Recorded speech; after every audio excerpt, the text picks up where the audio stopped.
welcome to the coffee break with Hebb&Griff. You are Elliot Pashely. I am Elliot Pashely. Okay, tell us who you are.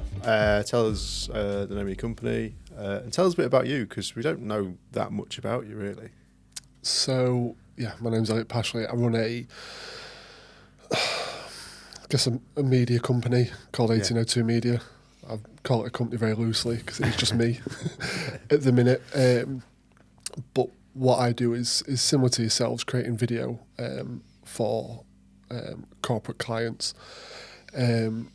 What I do tend to have a bit of passion for is the marketing side of it. So really understanding why the video works and how it'll work for them. That kind of comes from a background of, I didn't really come through the usual route of video like a lot of people did.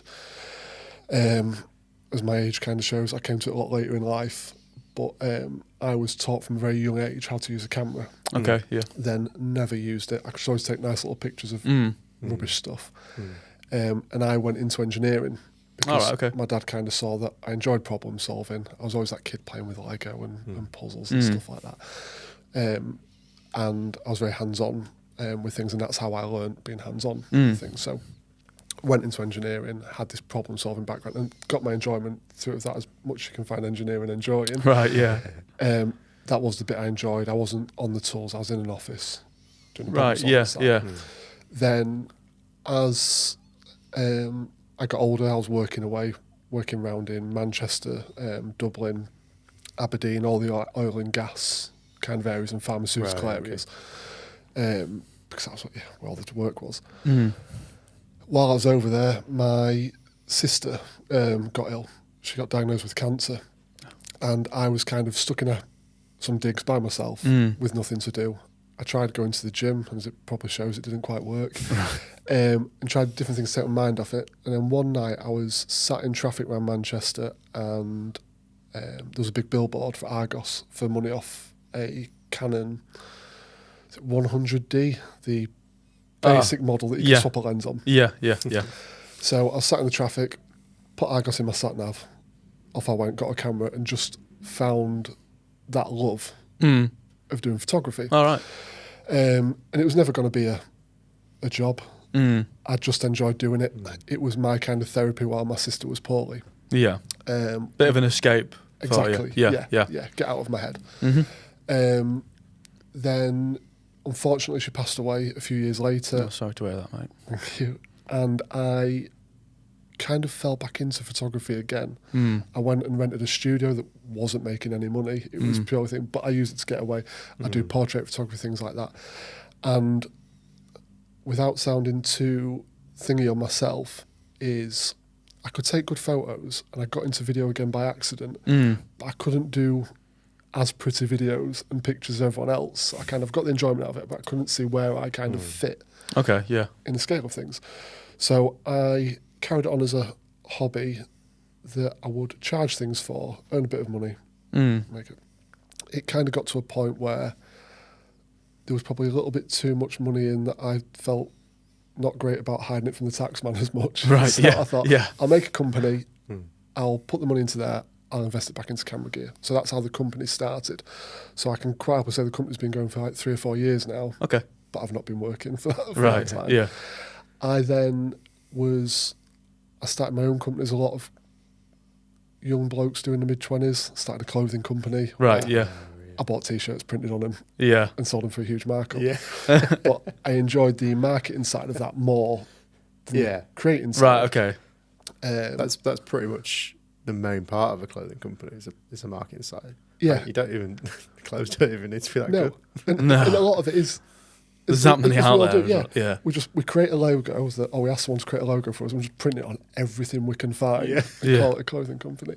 So yeah, I enjoyed the marketing side. And like you said, I think when you start a business, you do find the actual larger side to it is the trying to sell. It's not the thing you're doing.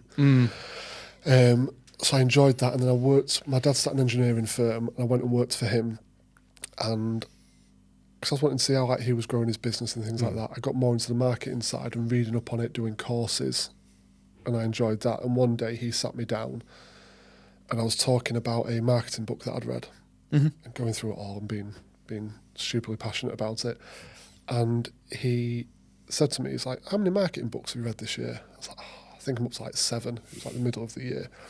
He's like, how many engineering books have you read? I was like, don't be daft, none. He's like, right.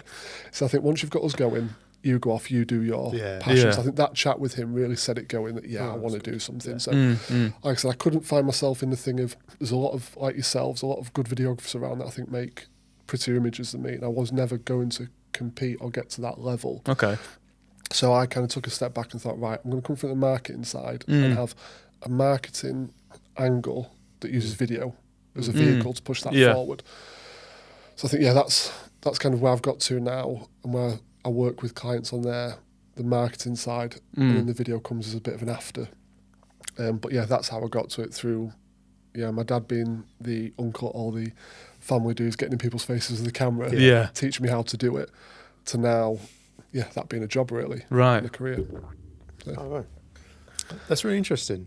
Like, I sometimes feel like the people with the less traditional route into it have such a different set of skills that they can bring to it, which often make them not better than the traditional route by any means, but like it just gives people a different look and things. Like the way we've come into it, it's we've not done this our entire lives. It's been something we've, like yourself, done in later life, and we probably bring a different set of skills to it than somebody that went to film school or something. Yeah. But yeah, no, that's cool. I mean, let's talk about video marketing then. Yeah. So, what's like one of the big synergies with like video and marketing? Why do they work so well together? So, I think there's quite a few different reasons for it, and I think there's a few reasons that probably people say that isn't right, and a few things that we don't quite, as videographers and as business owners, don't always get right ourselves. So I think we say at the moment content is king and video is the king of content. Yeah. But if you just put random videos out, it's not really gonna, if it's done in the wrong way, it's not gonna do anything for you. It can be a waste of time, it can be a waste of money. And I think you find, and it's probably yourselves as well, when you talk to a lot of companies, there's, we tried video, didn't work for us. Because they did it as a one-off project. Yeah. Maybe put it on Facebook once, or they put it on the website and put a link on Facebook saying, we've got a new video. Yeah, yeah. Nobody's clicked to it. Now, I think with the marketing side, if we take a step back and look at actual marketing basics, and I'm not by any means a marketing expert, there's a lot of people out there know a hell of a lot more than me. I just like to know it to a level that I can bring video into it. Yeah, yeah. So there's the old adage of know, like, trust. And I think we sometimes think that video can do everything. And people believe that video can do everything, so they do the one-off. But what we have to look at is what problems we're trying to solve with these videos and bring these in. So that just as a marketing thing is we should always be consistent, because doing a one-off thing doesn't help anything. It's just a flash in the pan, and it can be a waste of time and investment. But the way that if we can break that marketing down and add video to it, it is that, I struggle to say the word because I struggle to say it all week, familiarity. Right. If you're consistent, it brings familiarity with people of seeing your brand. Yeah, yeah. And again, looking too much into things, there was a study on how our eyes work. So back from us being cavemen, and I'm going to say saber-toothed tigers because it sounds cool. There wasn't saber-toothed tigers around at that time. But from us trying to like survive like lions, tigers, bears and all that, we're programmed. So if we see movement at a very subconscious level, our eyes attract to it. Okay, And it can be a millisecond, it'll go to it. But it breaks that attention. So the reason video works so well with it is if we get a bit of movement, we can take advantage of that caveman kind of backup of people look and take notice. So I think that's why video works well, is you've got the movement there, you've then got a face that, and it's overused and it sounds I'll use your phrase from earlier, a little bit wanky, of people buy from people. Yeah. And that is true. Is it builds the familiarity there of if you see somebody and you build that trust in them, that carries a hell of a lot more than what a new logo would do. Yeah. The only way that you're going to get away from that is if you've got a niche product. Yeah. If you're in any kind of thing where you've got a competitor, you'll end up becoming a commodity. So without that trust there and the familiarity, people will just kind of go to the last name they've heard of. Definitely. Yeah. We've really tried to put our personality across in our marketing, even in the pictures. Just we realise that people aren't actually that bothered about seeing the work we do. But if we share a selfie, we get so much more engagement on selfies and stuff like about us. And well, that's the thing as well, as a psychological thing is, again, us trying not to get eaten. If we see eyes, that gets our attention. Seems like why butterflies have the eyes on the back, tigers have eyes on the back of the head, like in the imprint. Right. Is, as animals, Yeah. we're attracted to eyes, so that's why selfies work so well. That's interesting. Yeah. But it is that thing of, even on LinkedIn now, and I will go back to LinkedIn probably a couple of times, is, I should know the figures of this because I say it far too much, but with personal profiles on LinkedIn compared to company profiles only get, I think it's just under 30% of the engagement and views as what a personal brand would get. So it just goes through, that isn't a company pushing that or anything like that. Algorithms work from data and what people connect with, and it's showing that people connect with the personal profiles more. Well, it's like when we share something on our business LinkedIn, we'll get more engagement on the reposts that we post on our personal profiles compared to what we actually post on like Hebb&Griff LinkedIn. So that shows. Yeah, definitely. I think companies now and companies that I'm speaking to, we're pushing them to take advantage of that a bit more. Yeah. So rather than giving them content to put on their company profile, we try and make it employee centric. So right. Okay. Again, it comes down to the marketing side. Is what is your customer's journey? So how do they get to signing that contract, paying you that money? They have to follow certain steps, or they will follow certain steps. And as marketers and people selling any kind of marketing, we need to look at how they do that and really look into it for a client. So you find that the connection happens for companies on the employee level, and they build the trust with the employee. Then they can move them to the company profiles and see more of what the company does. Then you want them to the website, and then you want them to get in contact. So it's that thing of, we try to get now in our strategies certain value and information coming at an employee level, which is what we call like the brand awareness level.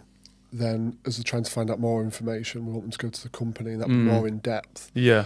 And then following through the funnel like that to the website and things. So I think that what you're saying, where you're getting more views on something personal, it can be used as a strategy that you do get the connection there, and then you try and get people through. Yeah, this way of thinking when you're speaking to clients and telling them to or suggesting that they work on their kind of personal brand over the actual like company's brand.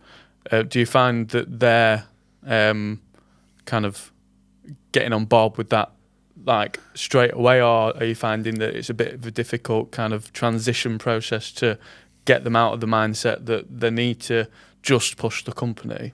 So it depends on the company. Larger companies find it a lot more difficult because their brand is built on their brand. I think when you find a lot of smaller companies and more for the teams that are face to face with the customer, they tend to, once you talk through it with them, they understand it more. If you say it from forget your company, employees first, it sounds shite. Once you talk them through what the journey of that is and the reason why and how they're taking advantage of something that's happening on a social media level to work for them, they do tend to buy into it a little bit more. And I think it is that understanding and probably experiences of some of the smaller companies that you do find with things such as like accountants, lawyers, wealth management side, the kind of what you call professional services.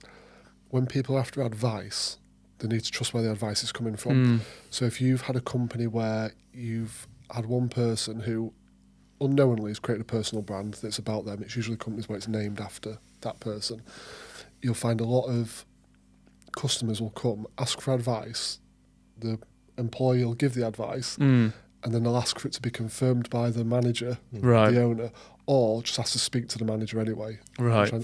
So a lot of those managers that see work's coming to them that they shouldn't have to do, they kind of see that, well, actually, if we build the trust in our employees and build their brand a bit more, our clients will trust them more, and then selfishly, they can take a step back and not have as much to do at a customer level.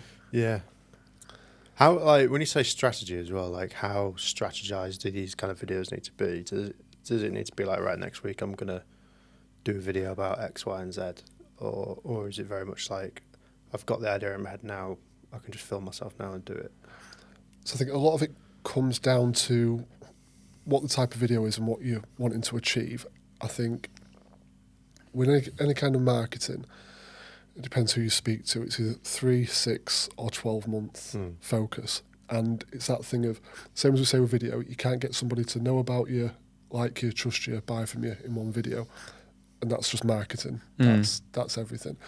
So you have to know what you're focusing on. If you're focusing on just more people knowing about you, just grab that video, take it, show what you're doing. That's why like the little behind the scenes things work well for that.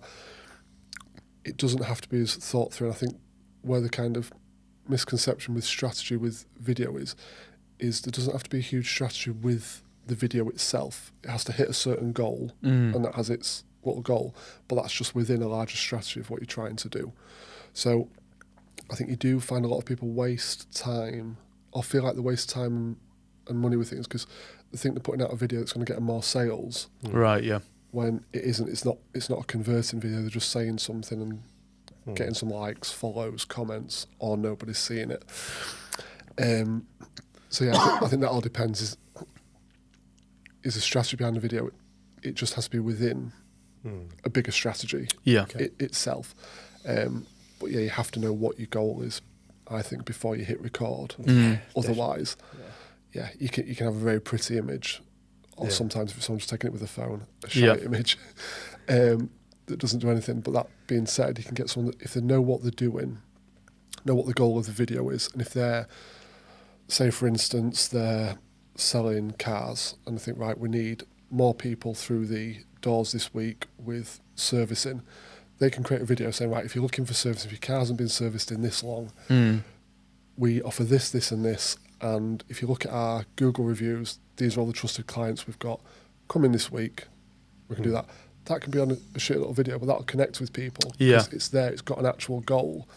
If they go on the video and say, oh yeah, we sell cars, we do Fords, we do Vauxhalls, we do servicing, we can change your tyres. There's too much information. There's too much there. Yeah, it's not direct enough. Exactly, yeah. It has to have that before you do anything, before you, not everything, because I think there has to be a personal side, and I do like seeing personal stuff on LinkedIn. I'm one of the weird people that like seeing the updates of people's lives.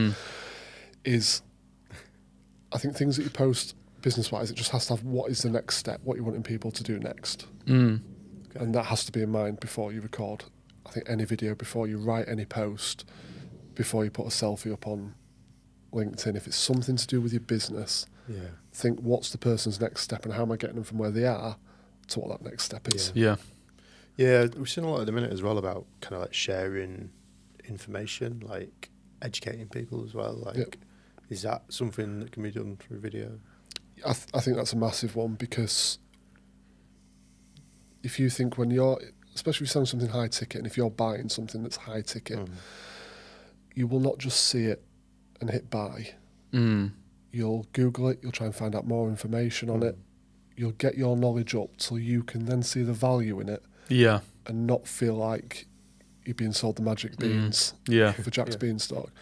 So those educational videos, I think a lot of people worry that they're giving away too much information. They're telling their competition things, and people then take it and do it themselves. But if we use like video, for instance, is if we can get people to understand the benefits of using video in their marketing and how it can work for them, it shows our value. It shows our value more. We're not here to just take people's money and off into the hills. If we want a business, we have to give value. Otherwise, we're just going to burn bridges and we'll be closing the year or two. Yeah. So that sharing knowledge, it's doing two things. It's reducing that knowledge gap between where they are and where you are, and making that purchase seem less of a leap. And it's also positioning you as the guide in their eyes. If they're getting information from you at a base level, they'll trust you for the information at the next level. They don't have to know or understand what the next level is. As long as they know what that bridging thing is, they'll trust you more. I do use a bit of an analogy when we do the courses, like when we teach courses for like marketing and intros to marketing more than anything. Again, if you're a marketer, don't come to one of my courses. You'll know more than me. Maybe we need to go. It's if I was going to get an extension built for my house. I use it as an analogy. I've never had an extension built. Right. I've rented all my life. I don't own a house. I'm not looking for a builder before anyone gets in touch. If I wanted to get an extension built, the first thing I'd want to know is, right, how much it's going to cost. So I'll go on Google, how much it's going to cost. If I've got Dave's Building Services and Bob's Building Services, I go on Dave's Building Services and it says, ring me for a free quote. All quotes are free. Ring me for a free quote. And then I go on Bob's and he's like, well, what it is it's £1,000, £1,500 per square metre of a basic build. It can then go up on finishings. I'm like, right, so I'll go out, I'll measure it. So it is. Even before that, I say how to measure this, show me how to do it. I'll go out and measure it and think, right, now I know what my budget is. Can I afford it? Can I not? One thing I've done is I've self-qualified myself for if I can afford it or not, so I've saved Bob's time. And then I'm like, right, I need planning permission. Well, I need planning permission. Go on Bob's website again. He tells me, you'll need planning permission for this. You won't for this. Like, great, so I need planning permission. How long is it going to take? Again, look on Bob's website. I'm not now going to go back to Dave's website and be like, Dave, build me a house. It's going to cost this much. And I know this because Bob's taught me. I'm going to go to Bob because he's taught me those things already. So I've now got the trust in him that he's not going to gatekeep a load of information and try and rip me off. He's been honest at the front. He's reduced my knowledge gap to what I want. And I think it's that when we say we give knowledge, we're not teaching people how to do our jobs. We're just letting them understand the value. I think where it comes with videos, where you said about taking a video of yourself, the best thing for us is people that can't or don't have the budget to hire a videographer or a production company or anything like that, is if they can make the first step of recording something themselves and getting benefit from it, getting more income from it, so they can then afford, why wouldn't we share information on how to do it? So I think that's a big thing. That's why I do take the education side for me, because I think trying to sell video is a hard thing. Try and sell video marketing sounds very voodoo to a lot of people. So it's just showing that side of it and giving them the step up, because as well is I want to see people do well. So if I can help somebody, I'll get a better feeling from that than earning £100, £200, £300 off doing something very small than I would if somebody just come to me and says, all right, here's £1,000, £2,000, £3,000, £4,000, £5,000 budget, even though it'd feel better in my bank balance. But that kind of enjoyment for me comes from seeing people progress. So whether it's that person that doesn't have the budget, so moving forward, making more sales, their business improving, or it's the person saying, right, we've got this budget, we now want to reach the next level. That's where I kind of get my enjoyment from. So that's why I do give away a lot of information with my stuff. And it does work. I'm really happy that you use Bob the Builder as a reference as well. A podcast about business. That didn't even click in my head. I'd go with him just for the talking digger, to be honest. But, I think, marketing wise, I think the talking digger is going to sell a lot more extensions. How useful do you think podcasts? Well, like, where do you think podcasts sit in all this? because at the minute, for me, it feels like a lot of people, especially locally, are talking about podcasts and doing podcasts. We've been asked about it a lot. We've been asked about, or it's been mentioned to us a lot. People saying, "Oh, we really need to jump on this. We really need to do this." Where do you think that sits in the video marketing side of things? So again, I think I'm going to look like I'm going to talk down the business here, but it is to pick up your business in a big way as well. So again, when we talk with people, is you hear a lot of noise about podcasts because people see podcasts, they want to do it. I think they get this expectation that it's easy. And I think where they get the expectation it's easy is it's a perceived low barrier of entry. Oh, well, you just need a mic. Yeah. And something to record and you get going. For instance, I had somebody message me last week sending me a Amazon link of a podcast setup and saying, "Oh, I want to start a podcast. Yeah. Is this going to be good for me?" I was like, it'll sound a bit bad, but as a start, yeah, it'll be okay. But I'd get rid of the little mixing deck that you've got and I'd invest in a better microphone. It's like, find out a program that you're using to record, see what works with it, because you could, like when I first started, use my iPhone and a microphone for better sound. I was like, "What do you mean a program?" I was like, "Well, the program to record and edit on." "No, I don't have to record, I don't have to edit, the box does it." I was like, "No, the box is just audio." And it blew my mind. So there's that thing where there's a perceived low barrier of entry, and then when you start talking, it's hard to have a conversation, especially when there's cameras on you or there's something recording where you think, "I've got to get it right first time." Yeah. When people don't understand the power of editing. That's why I expect like some things going on. So people think it's easy, but then the actual thing of starting it is difficult. So what I do say to a lot of people is, don't have your first step as video being a podcast because you think it's a low barrier of entry. So don't be a podcaster, but think like a podcaster does. So if you see the very experiencing the word I'm looking for, successful podcasters, you'll sit and listen to the podcasts. Some people sit and watch them.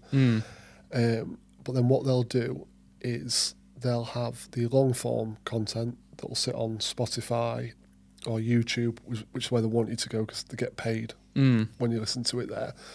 You'll then see shorter videos that probably are a minute long that they'll use paid ads to get out there, to get people's attention, to read it a bit more. And then they'll clip it down into very small sections to put out as brand awareness. I think that's where podcasting has its place, because it can do so much as a strategy. Yeah. So you can have those smaller clips which get brand awareness, can be a next step to the funnel of taking somebody somewhere else. If as long as you're not talking shite, it builds that knowledge, it reduces that knowledge gap a little bit more. I apologise if you're editing swear words out. No, staying in. Sorry, Mum. It reduces that knowledge gap again. And then it also builds the trust. And then what you can do in that is you can then build in the conversion. So if you know that people know about your brand, they're coming to you, they're putting inquiries in, and you're not quite getting them over the mark, there's something that they're not trusting or not seeing the value in. So if you can then, in your kind of like market research, and this market research, ask the people why they're not buying, find out what that is, you can talk about that on a podcast. And then all the people that have then inquired and not done a sale, and it's for that reason, you can then send them a video of the podcast. Yeah. And help convert them with that. So I think podcasting, no one should be a podcaster at a business level. Focus on your business. Yeah. But I think utilise something like this where you can have a strategy and say, right, I'll come to the studio, these guys will do me a video, I can reduce it down into clips, I can see what works. And I think that's the big thing as well, is find out what works for you. It's not saying that a podcast will work for everyone, but it'll be surprising how much this podcast setup will help a lot of people. It just won't help them become a podcaster. The chances are, like, Johnny the accountant isn't going to become a massive podcaster talking about accountancy. But he might get a few clients. Yeah. out of it. It's the way it's used and how you can use it for the long term. Yeah, we're going to clip that and use it to market ourselves. Send it out in an email. No, I completely agree with you, and I think that is 100% the way you need to look at doing podcasts.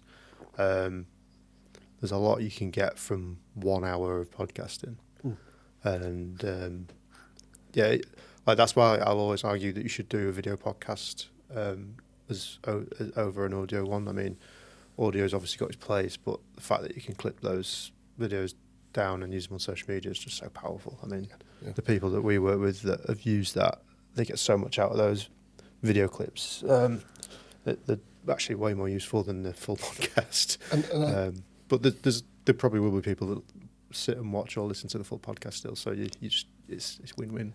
It's knowing what your client wants overall, and not your client's client. It's knowing what they want overall, and really, adjusting to that. And I keep using the word strategy. It's going to go over it, but having a strategy for that. But I think what I do say to a few companies is if they're going to come to like a pod space type company like yourselves, is probably don't try and think of, right, we're going to talk for an hour and get a load of content out of it. Think, right, we're going to do 4 separate conversations. So from them 4 separate conversations, we've got 4 15-minute videos to put out. From each one of those 15-minute videos, I want 5 3-minute sections that I know can just be like a bit more of a converter or a trust builder. And then from each one of them, I want, say, 1 little standout clip that I can put on social media. So from that hour, you've got, 1, 10. Oh, I shouldn't have done the maths. 10, I'll leave that to you. Yeah. 10, a lot. 45, 50 clips from a 1 hour session. You can end up with 50 plus clips that actually work for you and get a year's worth of content. Thing. And I think that's what people need to more look at, not think, right, I'm going to do 10 podcasts in a row. Start small and build it up, because once it starts working for you, you will invest in it more. There's a lot to be said for the consistency of it as well. Like keep doing it, keep it going for the people that are listening, because people start to resonate with it from the first one and they'll want to hear more. We've done. This is the 4th podcast this week that we've done, so this is going to last us like 4 months. So. 4 months. Yeah. This week, these 3 days that we've done. But the content that we get out of each podcast will last us longer than 4 months, and should always have a bit of a backlog of stuff to go. Actually, so, it's great. But then, do you see then, because you've obviously got your Hebb&Griff side and you've got your pod space side, do you see a good way of going forward that you can mix them? Are you going to try and show your, because I think as you work with a lot of clients regularly, is that going to incorporate more into your strategy, this side of it? I mean, this podcast is actually sponsored by Podspace UK. Set sponsored. The people that know it, obviously we're Hebb&Griff, but we run Podspace UK as well, which is a podcast studio, which is this podcast studio. It's a way of showing what can be done. I think a lot of it is practicing what we preach, because we tell everybody that listen that podcasts are good, like we've been saying, should record podcasts, and we weren't doing it ourselves. So it was like, right, we need to get this sorted. We did have a podcast, it's probably about a year ago since our last one, and it was quite well received. So we just want to start it again and get the ball rolling, and now we've got this nice space to do it in. It's just no-brainer, really. It's just putting the time aside to do it. That's the only thing. I think it's something that you've come across something good here. I think it's something that isn't in our area. It just isn't there.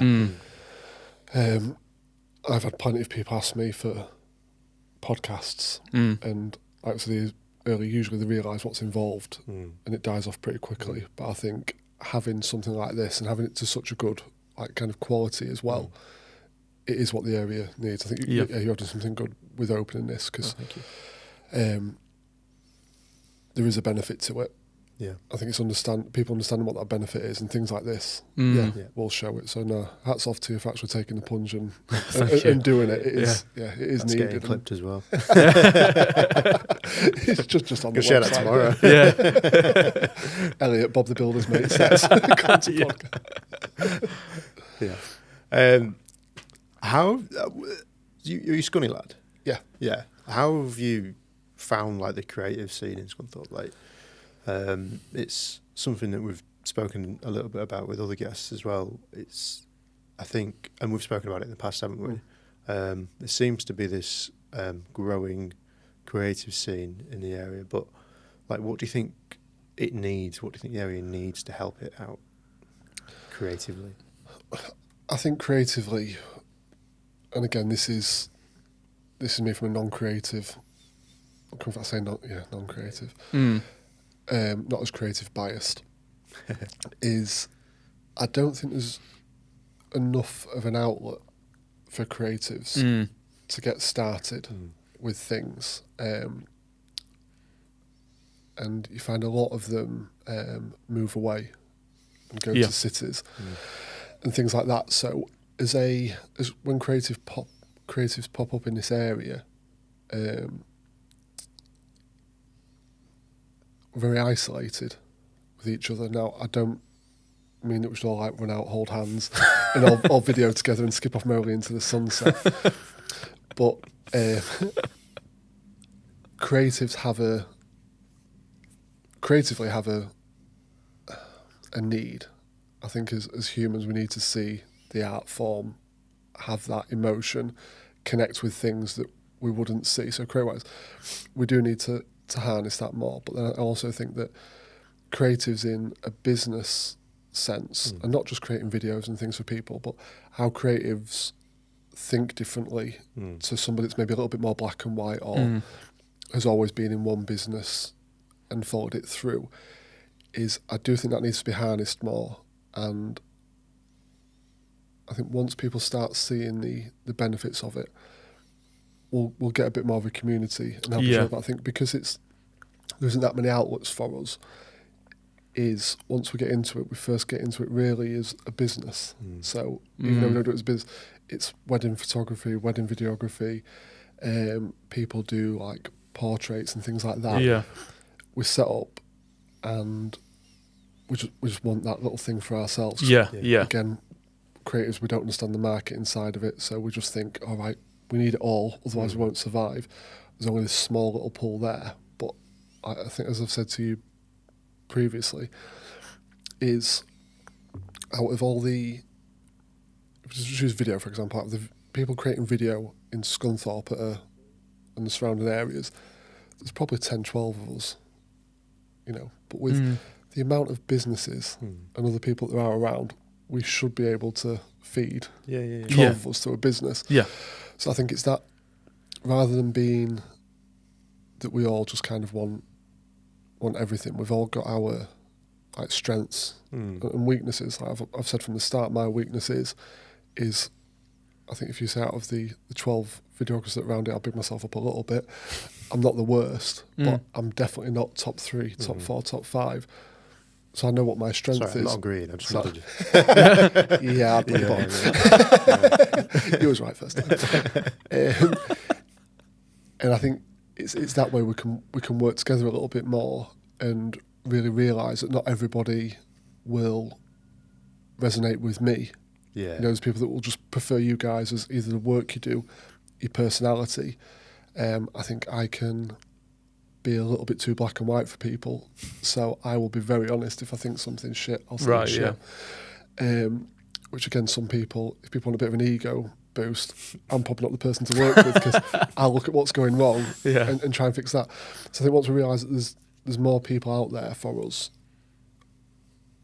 I think that'll stop these little bits of isolation. What I think happened, I think, because we're an industrial town.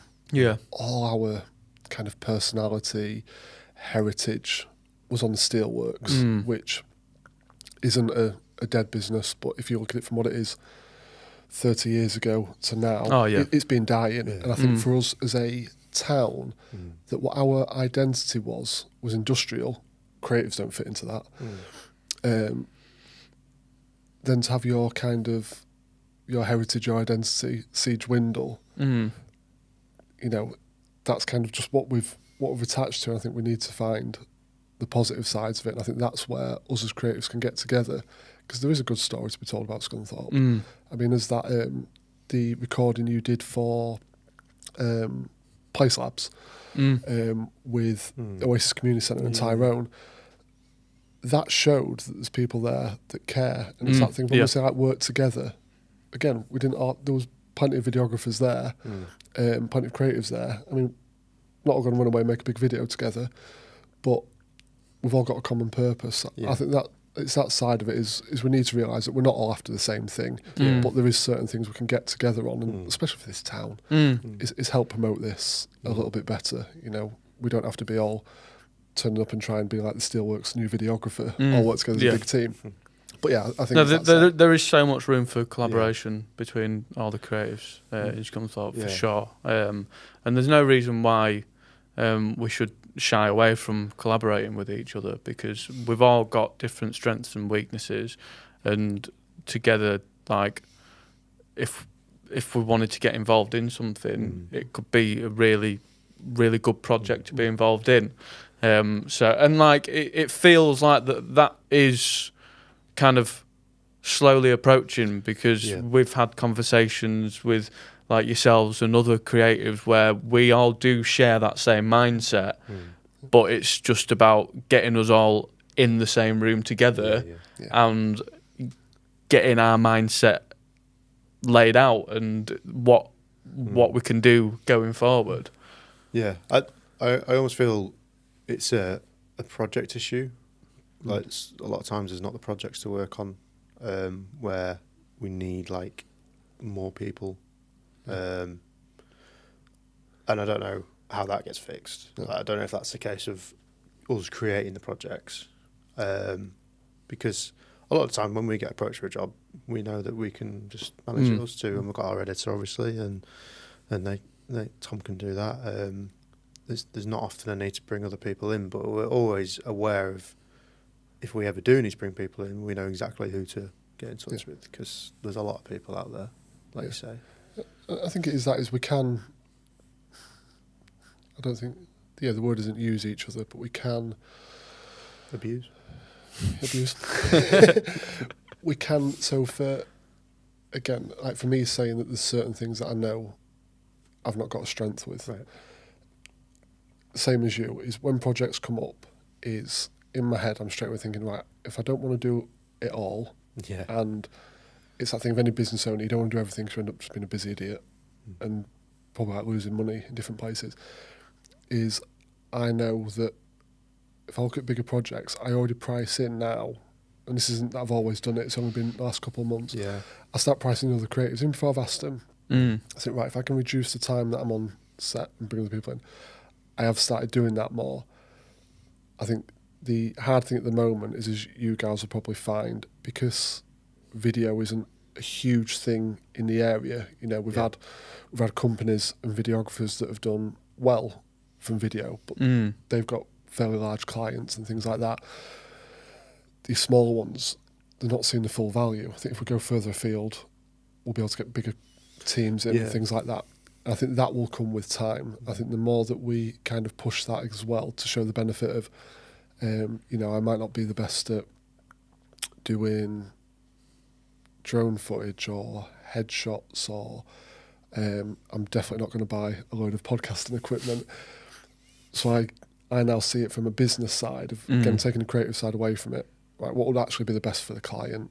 Me turning up with some cheap Argos microphones and trying to record it on my camera, even though it's better than what they have. If I want the best for my client, I need to start looking at, well, you know, if I can get my client into the pod space, why not do that, get my client what they want? It doesn't have to be me delivering anything. I think once clients see the value in it and see that we are working together for them, I think that'll come more. You see it more in cities. Like when you go to like places like Leeds, Manchester, you get agencies working together. Yeah. Now, if you think, if us in a small town had, which we don't, I'm probably going to annoy some people here. We don't really have any agencies, correct me if I'm wrong, or large agencies that dominate the space. But if we did, you could not imagine them going to like the agencies we've got like in Lincoln and Grimsby and say, "Oh, let's work together on this." It is that closed mindset. I think it will come with time, but I think people like us need to show that value more and, like you say, create the projects that would do it. Yeah, I feel like the people with the specialist skills are probably going to benefit more from it. Like you say, like drone flying. It's something we've looked at before, getting someone else to do. Yeah. It's just sometimes it's just the budget doesn't permit it, and we have to do it ourselves, which we can do, but we're probably not as good as other people that are like specialist drone pilots. And then, but I mean, like even like the editing side of things, like having somebody else do our editing's been like such a big help. Yeah, oh, don't rub it in. That's the one thing I want. Can't stand editing. Yeah, he's a slut for editing. Yeah. He does everyone's editing. Yeah, that's Tom's new LinkedIn yeah. profile. I'm a slut for editing. I don't know how I feel about that. Doesn't matter now, it's out in the world. Yeah. I mean, there's just, it feels like there's so much potential, and it's just kind of jumping on the train, I guess, and it's getting started with it. Yeah, it will happen. I'm confident it will happen. We just need to. I think we all want it to happen. Yeah. And it's just about the opportunity arising where we can make it happen, or creating that opportunity where we can make it happen. Because, like, I don't think. I think that mindset is already there. There's not that we need to have a shift in mindset, because I think our mindsets are already shifted, especially with the more and more conversations that we're having with people. The mindset's there. It's just creating that opportunity, and getting people on board, really. Yeah. I just thought Tom's going to probably do the clips for this. He's going to see that bit about us calling him. I'm not going to tell him. Just remember the time, say, right, I want this thing definitely clipped. Don't watch it, just clip the side of it and put it out. But I think, so opportunity-wise is, again, going to big up what people would probably perceive as our rivals, competition, whatever. But like with Scunthorpe United, you had no film and Aaron Cheeseman create some gorgeous videos. Oh, yeah. Like, so good. It's that thing is that's an opportunity there, and luckily, they've took it, and they did do it out of that came from a passion thing. It wasn't a money focused thing. It wasn't keep thinking. They had a passion for it, and they could do it. And I think things like that show that creatives can work together and create something that was like the video that Aaron did on his own. That was him talking about Scunthorpe, what Scunthorpe United, what it meant to him. Phenomenal. The videos he did for the kit releases again, phenomenal. And it just goes to show there that kind of collaboration, it is starting to happen. And it doesn't. Again, we don't have to all be in on the project, but I think that from not from a creative side, a business side, anything like that, from being somebody from this town, was a bit of a heartwarming feeling that something what I did when I got into business perceived as a little bit cutthroat at times. Was actually there's people there that are doing things. So hats off to them guys. I like to say what they created was. Oh yeah, was really incredible. Good. Yeah, really, really good. Yeah, I think when we started business, it felt like it's almost when we couldn't afford to not win a quote. Does that make sense? Like that. That's when it felt a little bit more cutthroat for us. But now, luckily enough, touch wood, we're doing well enough that if somebody else does get a job over us, it's like, good. I'm happy for them. Like, I think it's that thing as well. Is when you start a business, you're very precious about stuff. And you take stuff very personal. And probably more so that your names are on it as well. It feels very personal, but I think through getting what feels like beaten up quite a bit over quotes, and I think focusing on the negatives, I lost this, and not focusing more on like the win side. As you mature from it, as you grow, as you learn from it, that kind of stops. So I think I think that's what I found was when I very first started, if I didn't get a job, I was pissed off. Yeah. I was like, why wouldn't you choose me? Yeah. We got on so well. Why Yeah. won't you love me? Now it's the thing of I can look at things like, oh yeah, that it suits you the company better. Whether that's like some things we can lose out on jobs to like one person companies cheaper. Yeah. You know, Yeah. We can lose out on jobs to higher paying companies because they can get stuff done on a larger scale. Yeah. Yeah. I think it's realising that not everything's for you. And I think as well working with dickhead clients makes you realise as well that you don't want all the work. Yeah, Sometimes it's not all definitely. for you. Yeah. I think it comes with growth, but you are right. I think as us 2 years ago, 3 years ago, probably couldn't sit down like this and have an open Maybe conversation because how we would have felt and thought about Yeah, things. yeah, maybe not. Especially if we'd just bid on one of these multi-bid jobs together. Especially if you'd won it. I wouldn't have said a word on it. Is that growth? I think that's now as we do like grow a bit. I think that's where this more openness is going to come from it. Yeah. And what I do hope is have a bit of a future for it because, like I said, the town having this this heritage and this persona of what the steelworks was and us being attached to it and being like, what was it, the garden, the steel garden? Industrial garden. Industrial garden town. I drive past the sign every day. Yeah. Yeah. I should know it. I've got a mug from a gala somewhere that says it on. We do need more things to focus on. I think that's what my hope is that as we kind of grow and we can get together and create a bit more of, I think the word community is overused at the minute, but create that more of a community that younger people coming up can see that there is that way to grow with a creative side. And as well, let companies around here see that they should take advantage of having creatives around here and not lose them to big cities. There's a TED talk by a local lad called Michael Burkitt, who I was lucky enough, he's a family friend, we grew up with him.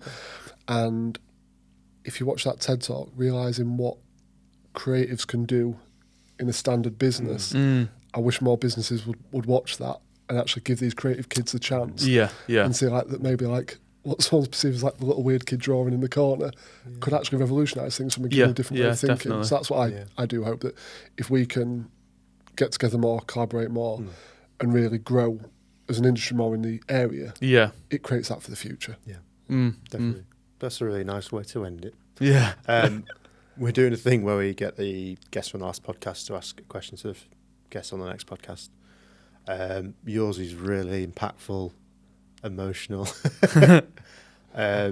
What's your favourite album? Wow. I can answer it easy because I went to see him last week. It's the Cortinas St. Jude album.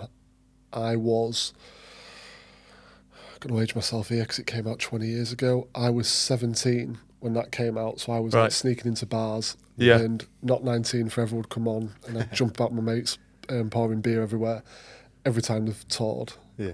I've gone to see them, so cool. that's an easy one for me. Cool. And it never really changes. That's good. Brilliant. Nice one. So what's your question for the next guest? It can be as non-serious or serious. Yeah, it can be whatever you want.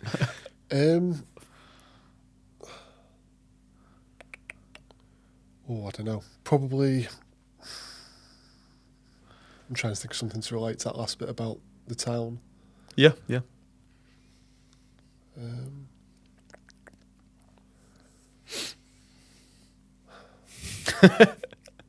Pressure's on. We can edit Pressure's on. pause out. No, just have the full we're going to keep it on with going. crickets chirping. Go and press the cricket sound effect on. I've just got some tumbleweed. I'll just go past.